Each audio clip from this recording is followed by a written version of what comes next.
equation. Amazing, man. So what are some of the habits then that you learned over the years that the millionaires have that the rest of people don't have? So this one's going to sound crazy, but this is one that I shouldn't say it sounds crazy. It sounds too simple. But this one has been a passion of mine for the last probably 2 years more than ever, last 6 months especially.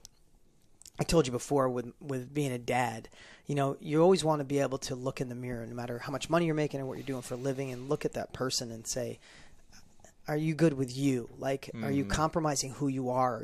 Are you going against your values to be successful? You have to have that conversation with the man in the mirror, right? Yeah, absolutely. But when you have kids, it compounds times 1,000. Anybody watching who knows exactly what I'm saying. Kids don't do what you say; they do what you do.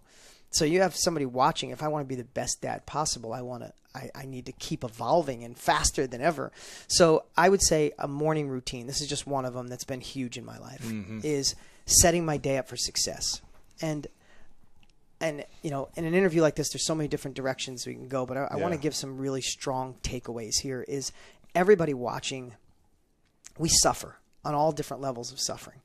Some people suffer on a high level. Some people suffer because, is the job going to get done? Is the deal going to come through? Like, we have these moments of suffering, no matter if it's 5 minutes of suffering or an hour of suffering or months of suffering. Right. Some people lose a relationship and they suffer for years. Some people have a partner take their money. They suffer for years and they're stuck in that.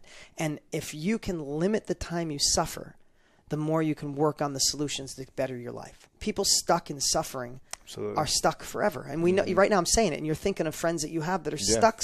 They went, found some suffering, and they just crippled. Or moments where I was suffering and I didn't let go of it. You can't let go of it, right? Or I held on to it for too long and it hurt me. Right, and if you hold on to it, there's not enough energy or focus to keep moving forward. That's when you stall, right? Yeah. So I've been on this obsession, and literally Tony Robbins flew out. Him and I got really close. He flew out, and him and I had lunch about 9 months ago, and he's on the same thing of like eliminating, like, complete suffering gone. Like, instead of it hours or weeks, it's moments that you catch it. So morning routines help me more than ever. Right. And I'll tell you mine.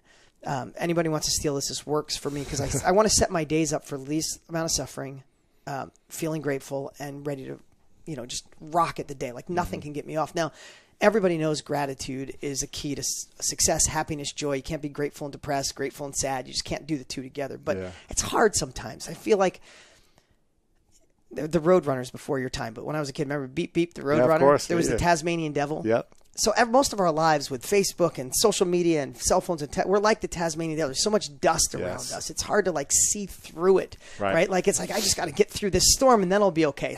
You want me to set a goal and be grateful? Like, how do I get out of this dust storm, right? Sure. So I just obsessed on how do I start my day to make sure it doesn't happen. So one thing I do is at night, I put my phone on airplane mode. And for the last year, especially when I wake up in the morning, I do not check email or texts. Because I can't. If I check email or text, especially in bed, right? Right. And and I've done it for years. I'm not telling you something that I haven't done, but the great text put me in a good mood. Bad text, I become or you felt anxious. Yeah, and you feel like, I should get this done. I should just get this out of the way, right? And you become the thermometer of life. Life just grabbed a hold of you, and they're going to tell you how your day is going to be. Right. I don't know if I'm going to adjust you on the heat up, the ice cold, or stressed, or anxious, so I leave my phone on airplane mode, and the first thing I do is I feed my soul, right?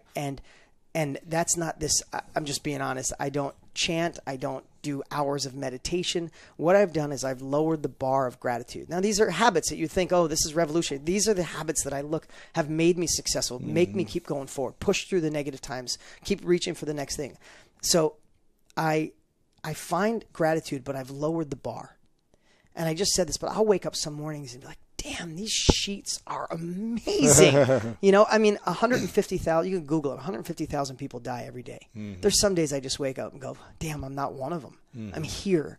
And when you can find gratitude on the lowest level, I conquered, I did. Look, I see your wall. You've interviewed such amazing people. You got to be so proud of yourself. I look at it, I admire it. That's amazing goals. But sometimes we just set ourselves up until you get the next one of those pictures up there. The rest of the stuff is just mundane. It's not. We're in this beautiful world. We're blessed every day. We're learning every moment. Even an interview like this, take all the stuff I say, throw most of it away. If you get one thing I say today, it was worth your time with us being together. Just one thing, right? Yeah. So I find a way to be grateful in like the first few moments I wake up by lowering the bar. No big special thing. Or sometimes I'll open a book like I just read The Untethered Soul for the second time. Love that book. I'll read 2 sentences out loud, and then I feed my body. So I immediately get up and I do, I mean, it's just my personal thing, but I do a big glass of water with a lemon, a green juice, some essential oils, and I down that because I feel like I'm feeding my body. And then I go move, whether it's workout, run, exercise, and someone isn't working out, I just move. And those 3 things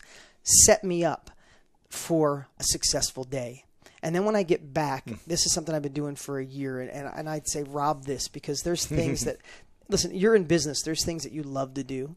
It's your core competency. You were put on this earth to do. It's interviewing. It's meeting people. It's networking. Whatever you have is meant to be. But there's some things that you do. It's like, I don't want to do that conference call. I don't want to sit with my accountant and go over numbers. Right, whatever it is, right?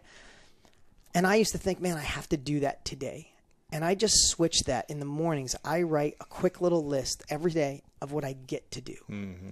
I just put that word, what I get to do. When I think about that, I used to literally live in a bathroom with my dad, and in my teens I worked on cars every day and smelled fumes because I was like the rooms were always smoky. I was the only one painter in our collision shop, and I'd have headaches, and like I could be doing that. So I have to do conference calls on Tuesdays, and I don't like conference calls. Get to do conference calls. Do. Now when I say I get to do conference calls, it changes everything. So that little routine. You're not a victim anymore. I'm not a victim anymore, right? Yeah. And again, on every level, it makes a difference. I love it. Any other or any other thing in the morning that you do? No, that's it.